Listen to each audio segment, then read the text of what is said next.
Chapter 1, The Seventh Circle and the Eighth Heaven by Victor Hugo from the book Les Miserables. The days that follow weddings are solitary. People respect the meditations of the happy pair, and also their tardy slumbers to some degree.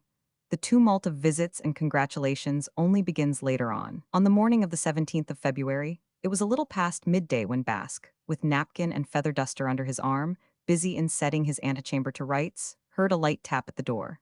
There had been no ring, which was discreet on such a day. Basque opened the door and beheld M.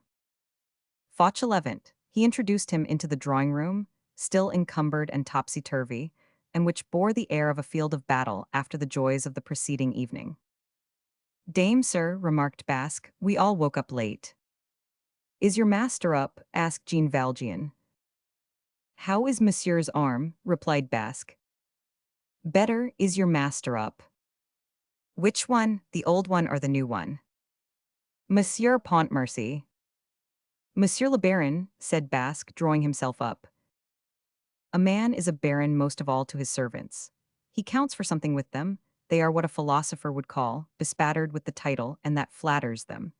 Marius, be it said in passing, a militant republican as he had proved, was now a baron in spite of himself. A small revolution had taken place in the family in connection with this title. It was now M. Gillenormand who clung to it, and Marius who detached himself from it. But Colonel Pontmercy had written, "My son will bear my title." Marius obeyed, and then Cosette, in whom the woman was beginning to dawn, was delighted to be a baroness. "Monsieur le Baron," repeated Basque, "I will go and see. I will tell him that M. Fauchelevent is here." "No, do not tell him that it is I. Tell him that someone wishes to speak to him in private, and mention no name." "Ah," ejaculated Basque. "I wish to surprise him." "Ah," ejaculated Basque once more, emitting his second "ah," as an explanation of the first. And he left the room. Jean Valjean remained alone. The drawing-room, as we have just said, was in great disorder.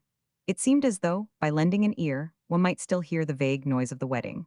On the polished floor lay all sorts of flowers which had fallen from garlands and headdresses. The wax candles, burned to stumps, added stalactites of wax to the crystal drops of the chandeliers. Not a single piece of furniture was in its place. In the corners, 3 or 4 armchairs, drawn close together in a circle, had the appearance of continuing a conversation. The whole effect was cheerful. A certain grace still lingers round a dead feast. It has been a happy thing. On the chairs in disarray, among those fading flowers, beneath those extinct lights, people have thought of joy. The sun had succeeded to the chandelier, and made its way gaily into the drawing-room. Several minutes elapsed. Jean Valjean stood motionless on the spot where Basque had left him. He was very pale. His eyes were hollow, and so sunken in his head by sleeplessness that they nearly disappeared in their orbits. His black coat bore the weary folds of a garment that has been up all night. The elbows were whitened with the down, which the friction of cloth against linen leaves behind it. Jean Valjean stared at the window, outlined on the polished floor at his feet by the sun. There came a sound at the door, and he raised his eyes. Marius entered, his head well up, his mouth smiling, an indescribable light on his countenance, his brow expanded, his eyes triumphant. He had not slept either. "It is you, father," he exclaimed on catching sight of Jean Valjean. "That idiot of a Basque had such a mysterious air, but you have come too early. It is only 12:30. Cosette is asleep." That word, "father," said to M. Fauchelevent by Marius, signified supreme felicity. There had always existed, as the reader knows, a lofty wall, a coldness and a constraint between them, ice which must be broken or melted. Marius had reached that point of intoxication when the wall was lowered, when the ice dissolved, and when M. Fauchelevent was to him, as to Cosette, a father. He continued. His words poured forth, as is the peculiarity of divine paroxysms of joy. "How glad I am to see you! If you only knew how we missed you yesterday." "Good morning, father. How is your hand? Better, is it not?"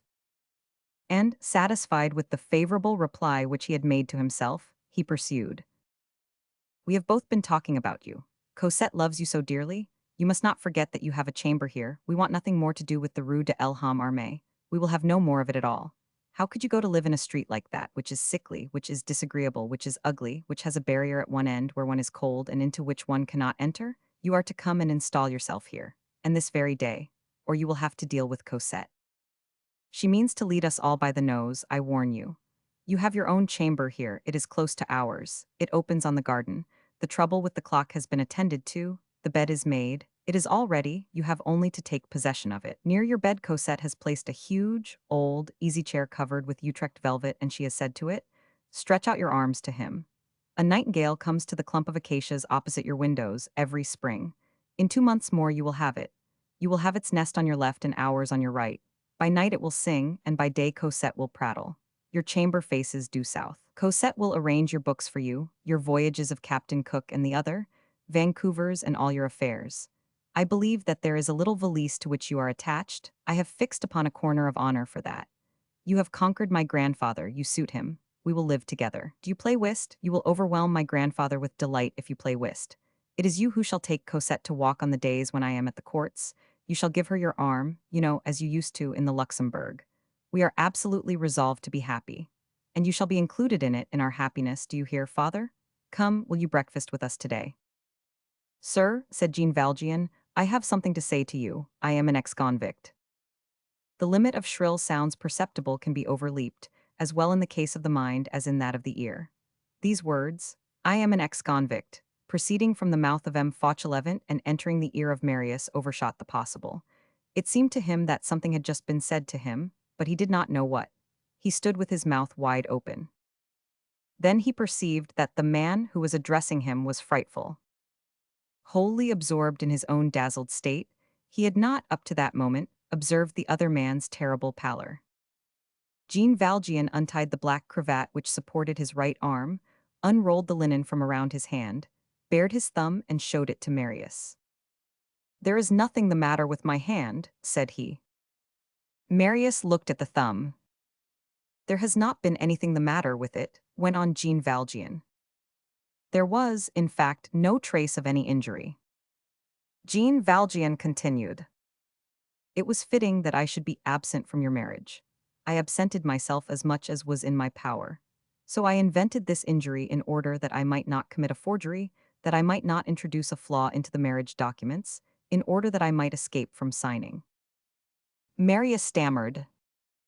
What is the meaning of this? The meaning of it is, replied Jean Valjean, that I have been in the galleys. You are driving me mad, exclaimed Marius in terror. Monsieur Pontmercy, said Jean Valjean, I was 19 years in the galleys for theft. Then I was condemned for life for theft for a second offense. At the present moment I have broken my ban. In vain did Marius recoil before the reality, refuse the fact, resist the evidence. He was forced to give way. He began to understand, and as always happens in such cases, he understood too much. An inward shudder of hideous enlightenment flashed through him, an idea which made him quiver traversed his mind. He caught a glimpse of a wretched destiny for himself in the future. Say all, he cried, you are Cosette's father. And he retreated a couple of paces, with a movement of indescribable horror. Jean Valjean elevated his head with so much majesty of attitude that he seemed to grow even to the ceiling. It is necessary that you should believe me here, sir, although our oath to others may not be received in law. Here he paused, then, with a sort of sovereign and sepulchral authority, he added, articulating slowly and emphasizing the syllables. You will believe me, I the father of Cosette, before God, no. Monsieur le Baron Pontmercy, I am a peasant of Faverolles. I earned my living by pruning trees. My name is not Fauchelevent but Jean Valjean. I am not related to Cosette, reassure yourself. Marius stammered. Who will prove that to me? I, since I tell you so. Marius looked at the man. He was melancholy yet tranquil. No lie could proceed from such a calm. That which is icy is sincere. The truth could be felt in that chill of the tomb. I believe you, said Marius. Jean Valjean bent his head, as though taking note of this, and continued. What am I to Cosette, a passerby? 10 years ago I did not know that she was in existence. I love her, it is true. One loves a child whom one has seen when very young, being old oneself. When one is old, one feels oneself a grandfather towards all little children. You may, it seems to me, suppose that I have something which resembles a heart. She was an orphan without either father or mother. She needed me, that is why I began to love her. Children are so weak that the first comer, even a man like me, can become their protector. I have fulfilled this duty towards Cosette. I do not think that so slight a thing can be called a good action, but if it be a good action, well, say that I have done it. Register this attenuating circumstance. Today, Cosette passes out of my life, our two roads part. Henceforth, I can do nothing for her. She is Madame Pontmercy. Her providence has changed, and Cosette gains by the change. All is well. As for the 600,000 francs, you do not mention them to me, but I forestall your thought. They are a deposit. How did that deposit come into my hands? What does that matter? I restore the deposit. Nothing more can be demanded of me. I complete the restitution by announcing my true name. That concerns me. I have a reason for desiring that you should know who I am. And Jean Valjean looked Marius full in the face. All that Marius experienced was tumultuous and incoherent. Certain gusts of destiny produce these billows in our souls. We have all undergone moments of trouble in which everything within us is dispersed. We say the first things that occur to us, which are not always precisely those which should be said. There are sudden revelations which one cannot bear, and which intoxicate like baleful wine. Marius was stupefied by the novel situation which presented itself to him, to the point of addressing that man almost like a person who was angry with him for this avowal. "But why," he exclaimed, "do you tell me all this? Who forces you to do so? You could have kept your secret to yourself. You are neither denounced, nor tracked, nor pursued. You have a reason for wantonly making such a revelation. Conclude, there is something more. In what connection do you make this confession? What is your motive?" "My motive," replied Jean Valjean in a voice so low and dull that one would have said that he was talking to himself rather than to Marius. "From what motive, in fact, has this convict just said, 'I am a convict'?" "Well, yes, the motive is strange. It is out of honesty. Stay, the unfortunate point is that I have a thread in my heart which keeps me fast. It is when one is old that that sort of thread is particularly solid.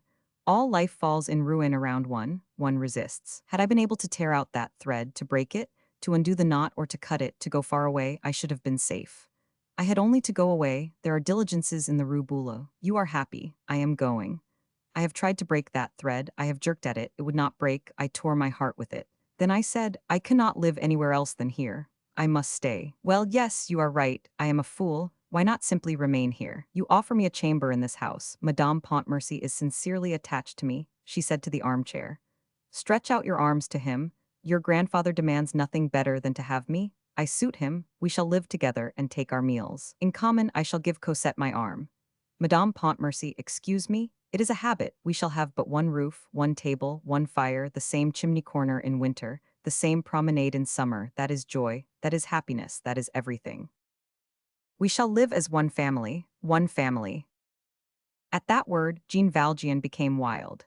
He folded his arms, glared at the floor beneath his feet as though he would have excavated an abyss therein, and his voice suddenly rose in thundering tones.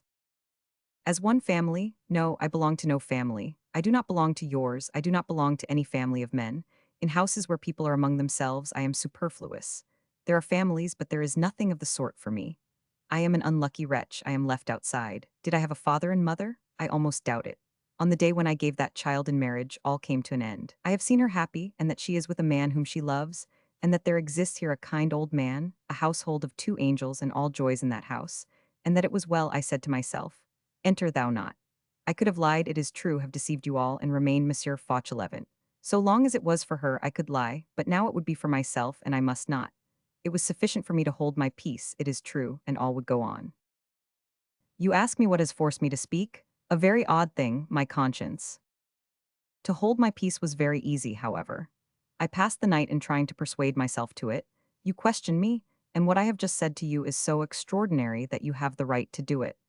Well, yes, I have passed the night in alleging reasons to myself, and I gave myself very good reasons. I have done what I could. But there are 2 things in which I have not succeeded. In breaking the thread that holds me fixed, riveted, and sealed here by the heart, or in silencing someone who speaks softly to me when I am alone. That is why I have come hither to tell you everything this morning. Everything, or nearly everything. It is useless to tell you that which concerns only myself. I keep that to myself. You know the essential points. So I have taken my mystery and have brought it to you, and I have disemboweled my secret before your eyes. It was not a resolution that was easy to take. I struggled all night long. Duh. You think that I did not tell myself that this was no Champmathieu affair, that by concealing my name I was doing no one any injury. that the name of Fauchelevent had been given to me by Fauchelevent himself, out of gratitude for a service rendered to him, and that I might assuredly keep it, and that I should be happy in that chamber which you offer me, that I should not be in anyone's way, that I should be in my own little corner, and that, while you would have Cosette, I should have the idea that I was in the same house with her. Each one of us would have had his share of happiness. If I continued to be Monsieur Fauchelevent, that would arrange everything. Yes, with the exception of my soul. There was joy everywhere upon my surface, but the bottom of my soul remained black. It is not enough to be happy, one must be content. Thus I should have remained Monsieur Fauchelevent, thus I should have concealed my true visage.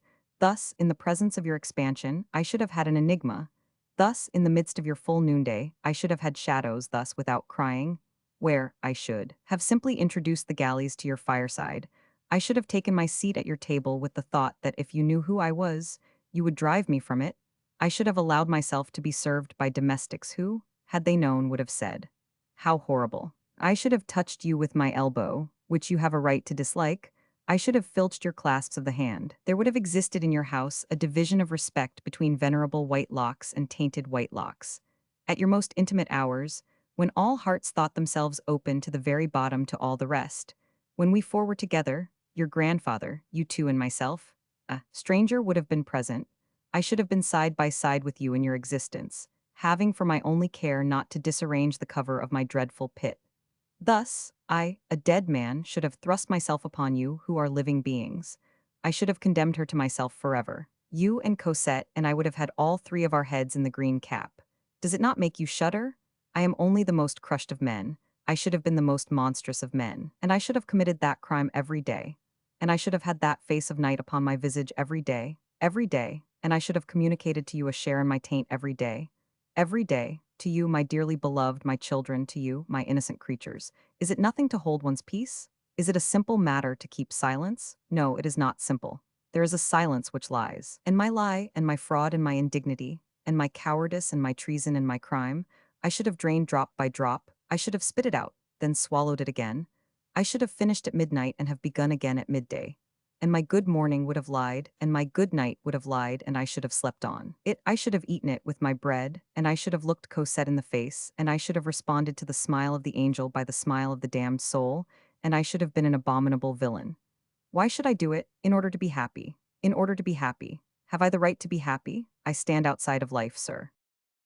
Jean Valjean paused. Marius listened. Such chains of ideas and of anguishes cannot be interrupted.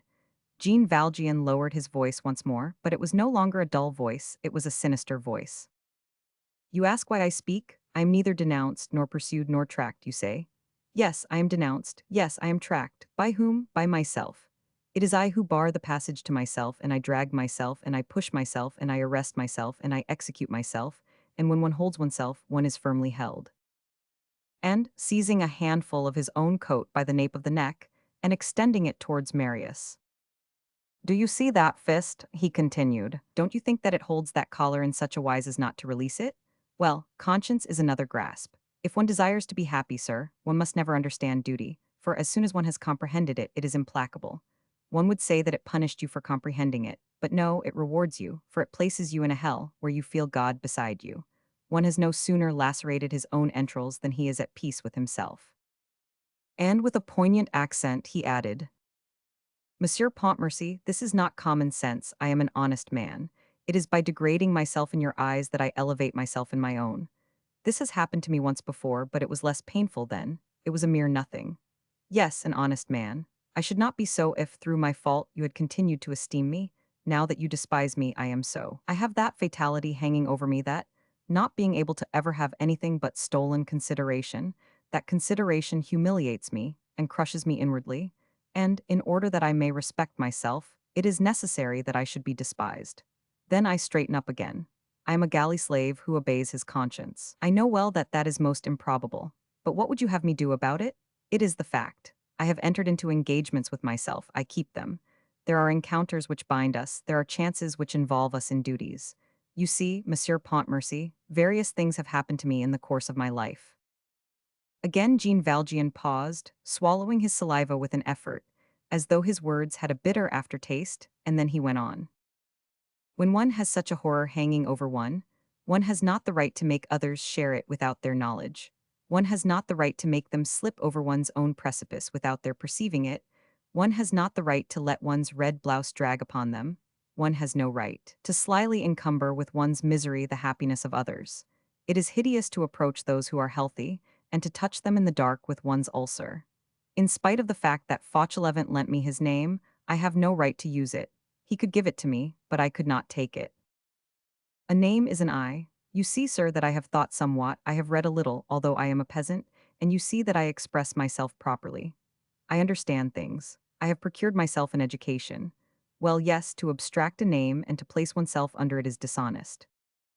Letters of the alphabet can be filched, like a purse or a watch, to be a false signature in flesh and blood, to be a living false key, to enter the house of honest people by picking their lock, never more to look straight forward, to forever eye askance, to be infamous within the eye, no, no, no, no, no. It is better to suffer, to bleed, to weep, to tear one's skin from the flesh with one's nails, to pass nights writhing in anguish, to devour oneself body and soul. That is why I have just told you all this. Wantonly, as you say. He drew a painful breath and hurled this final word. In days gone by, I stole a loaf of bread in order to live. Today, in order to live, I will not steal a name. To live, interrupted Marius. You do not need that name in order to live. Ah, I understand the matter, said Jean Valjean, raising and lowering his head several times in succession. A silence ensued. Both held their peace, each plunged in a gulf of thoughts. Marius was sitting near a table and resting the corner of his mouth on one of his fingers, which was folded back. Jean Valjean was pacing to and fro. He paused before a mirror and remained motionless. Then, as though replying to some inward course of reasoning, he said, as he gazed at the mirror which he did not see, "While at present I am relieved." He took up his march again and walked to the other end of the drawing room. At the moment when he turned round, he perceived that Marius was watching his walk. Then he said, with an inexpressible intonation, "I drag my leg a little, now you understand why." Then he turned fully round towards Marius. "And now, sir, imagine this. I have said nothing, I have remained Monsieur Fauchelevent, I have taken my place in your house. I am one of you, I am in my chamber, I come to breakfast in the morning in slippers. In the evening all three of us go to the play. I accompany Madame Pontmercy to the Tuileries, and to the Place Royale we are together, you think me your equal. One fine day you are there, and I am there, we are conversing, we are laughing. All at once you hear a voice shouting this name, Jean Valjean. And behold that terrible hand, the police, darts from the darkness and abruptly tears off my mask." Again he paused. Marius had sprung to his feet with a shudder. Jean Valjean resumed. "What do you say to that?" Marius' silence answered for him. Jean Valjean continued. "You see that I am right in not holding my peace. Be happy, be in heaven, be the angel of an angel, exist in the sun, be content therewith, and do not trouble yourself about the means which a poor damned wretch takes to open his breast and force his duty to come forth. You have before you, sir, a wretched man." Marius slowly crossed the room, and when he was quite close to Jean Valjean, he offered the latter his hand. But Marius was obliged to step up and take that hand which was not offered. Jean Valjean let him have his own way, and it seemed to Marius that he pressed a hand of marble. "My grandfather has friends," said Marius. "I will procure your pardon." "It is useless," replied Jean Valjean. "I am believed to be dead, and that suffices. The dead are not subjected to surveillance. They are supposed to rot in peace. Death is the same thing as pardon." And, disengaging the hand which Marius held, he added, with a sort of inexorable dignity, "Moreover, the friend to whom I have recourse is the doing of my duty, and I need but one pardon, that of my conscience." At that moment, a door at the other end of the drawing room opened gently halfway, and in the opening Cosette's head appeared. They saw only her sweet face, her hair was in charming disorder, her eyelids were still swollen with sleep. She made the movement of a bird which thrusts its head out of its nest, glanced first at her husband, then at Jean Valjean, and cried to them with a smile, so that they seemed to behold a smile at the heart of a rose. "I will wager that you are talking politics. How stupid that is, instead of being with me." Jean Valjean shuddered. "Cosette," stammered Marius. And he paused. One would have said that they were two criminals. Cosette, who was radiant, continued to gaze at both of them. There was something in her eyes like gleams of paradise. I have caught you in the very act, said Cosette. Just now I heard my father Fauchelevent through the door saying, conscience, doing my duty? That is politics, indeed it is. I will not have it. People should not talk politics the very next day. It is not right. You are mistaken, Cosette, said Marius. We are talking business. We are discussing the best investment of your 600,000 francs. That is not it at all, interrupted Cosette. I am coming. Does anybody want me here? And passing resolutely through the door, she entered the drawing room. She was dressed in a voluminous white dressing gown, with 1,000 folds and large sleeves which, starting from the neck, fell to her feet. In the golden heavens of some ancient Gothic pictures, there are these charming sacks fit to clothe the angels. She contemplated herself from head to foot in a long mirror, then exclaimed, in an outburst of ineffable ecstasy, there was once a king and a queen. Oh, how happy I am. That said, she made a curtsy to Marius and to Jean Valjean. There, said she, I am going to install myself near you in an easy chair. We breakfast in half an hour. You shall say anything you like. I know well that men must talk, and I will be very good. Marius took her by the arm and said lovingly to her, we are talking business. By the way, said Cosette, I have opened my window. A flock of pierrots has arrived in the garden. Birds, not maskers. Today is Ash Wednesday, but not for the birds. I tell you that we are talking business. Go, my little Cosette, leave us alone for a moment. We are talking figures. That will bore you. You have a charming cravat on this morning, Marius. You are very dandified, Monseigneur. No, it will not bore me. I assure you that it will bore you. No, since it is you. I shall not understand you, but I shall listen to you. When one hears the voices of those whom one loves, one does not need to understand the words that they utter. That we should be here together, that is all that I desire. I shall remain with you, Bah. You are my beloved Cosette, impossible. Impossible. Yes. Very good, said Cosette. I was going to tell you some news. I could have told you that your grandfather is still asleep, that your aunt is at mass, that the chimney in my father Fauchelevent's room smokes, that Nicolette has sent for the chimney sweep, that Toussaint and Nicolette have already quarreled, that Nicolette makes sport of Toussaint's stammer. Well, you shall know nothing. Ah, it is impossible? You shall see, gentlemen, that I in my turn can say, it is impossible. Then who will be caught? I beseech you, my little Marius, let me stay here with you too. I swear to you that it is indispensable that we should be alone. Well, am I anybody? Jean Valjean had not uttered a single word. Cosette turned to him. In the first place, father, I want you to come and embrace me. What do you mean by not saying anything instead of taking my part? Who gave me such a father as that? You must perceive that my family life is very unhappy. My husband beats me. Come, embrace me instantly. Jean Valjean approached. Cosette turned toward Marius. As for you, I shall make a face at you. Then she presented her brow to Jean Valjean. Jean Valjean advanced a step toward her. Cosette recoiled. Father, you are pale. Does your arm hurt you? It is well, said Jean Valjean. Did you sleep badly? No. Are you sad? No. Embrace me if you are well, if you sleep well, if you are content, I will not scold you. And again she offered him her brow. Jean Valjean dropped a kiss upon that brow whereon rested a celestial gleam. Smile. Jean Valjean obeyed. It was the smile of a spectre. Now, defend me against my husband. Cosette, ejaculated Marius. Get angry, father, say that I must stay. You can certainly talk before me, so you think me very silly. What you say is astonishing. Business, placing money in a bank, a great matter, truly. Men make mysteries out of nothing. I am very pretty this morning. Look at me, Marius. And with an adorable shrug of the shoulders and an indescribably exquisite pout, she glanced at Marius. I love you, said Marius. I adore you, said Cosette. And they fell irresistibly into each other's arms. Now, said Cosette, adjusting a fold of her dressing gown with a triumphant little grimace, I shall stay. No, not that, said Marius in a supplicating tone. We have to finish something. Still no. Marius assumed a grave tone. I assure you, Cosette, that it is impossible. Ah, you put on your man's voice, sir. That is well, I go. You, father, have not upheld me. Monsieur my father, monsieur my husband, you are tyrants. I shall go and tell grandpapa. If you think that I am going to return and talk platitudes to you, you are mistaken. I am proud. I shall wait for you now. You shall see that it is you who are going to be bored without me. I am going, it is well. And she left the room. 2 seconds later, the door opened once more.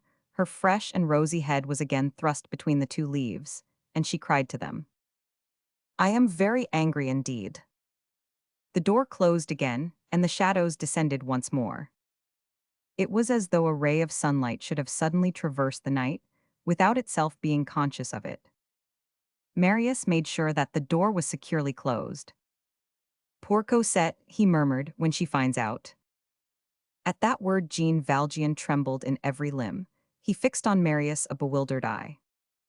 Cosette, oh yes, it is true, you are going to tell Cosette about this. That is right, stay, I had not thought of that. One has the strength for one thing but not for another. Sir, I conjure you, I entreat now, sir, give me your most sacred word of honor that you will not tell her. Is it not enough that you should know it?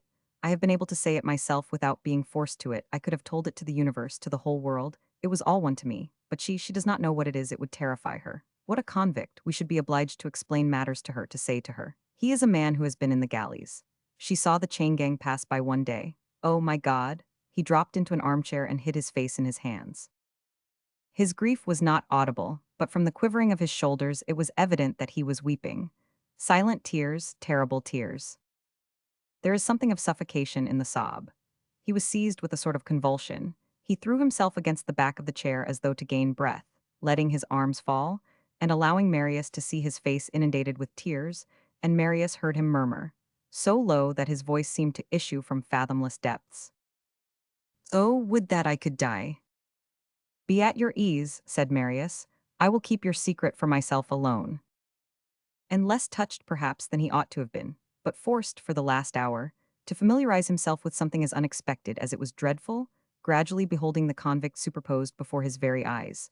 Upon M. Fauchelevent, overcome, little by that lugubrious reality, and led by the natural inclination of the situation, to recognize the space which had just been placed between that man and himself, Marius added, it is impossible that I should not speak a word to you with regard to the deposit which you have so faithfully and honestly remitted.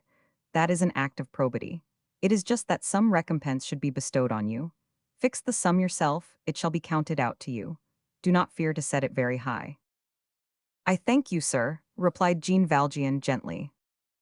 He remained in thought for a moment, mechanically passing the tip of his forefinger across his thumbnail, then he lifted up his voice. All is nearly over, but one last thing remains for me. What is it? Jean Valjean struggled with what seemed a last hesitation, and, without voice, without breath, he stammered rather than said, now that you know, do you think, sir, you, who are the master, that I ought not to see Cosette any more? I think that would be better, replied Marius coldly. I shall never see her more, murmured Jean Valjean, and he directed his steps towards the door. He laid his hand on the knob, the latch yielded, the door opened.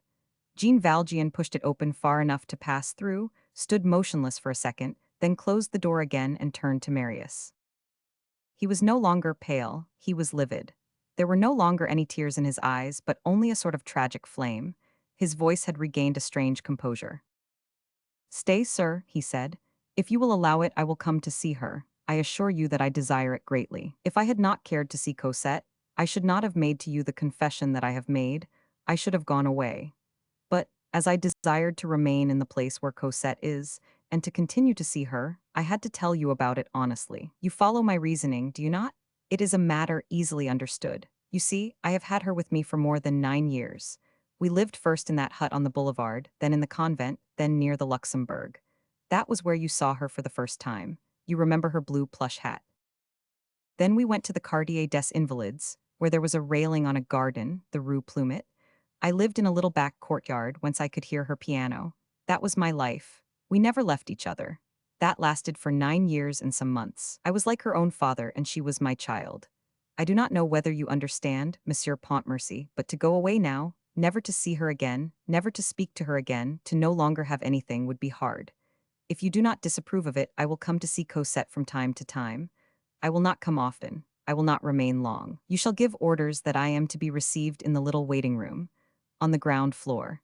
I could enter perfectly well by the back door, but that might create surprise perhaps, and it would be better, I think, for me to enter by the usual door. Truly, sir, I should like to see a little more of Cosette. As rarely as you please. Put yourself in my place, I have nothing left but that. And then, we must be cautious. If I no longer come at all, it would produce a bad effect, it would be considered singular. What I can do, by the way, is to come in the afternoon, when night is beginning to fall. You shall come every evening, said Marius, and Cosette will be waiting for you. You are kind, sir, said Jean Valjean. Marius saluted Jean Valjean. Happiness escorted despair to the door, and these two men parted.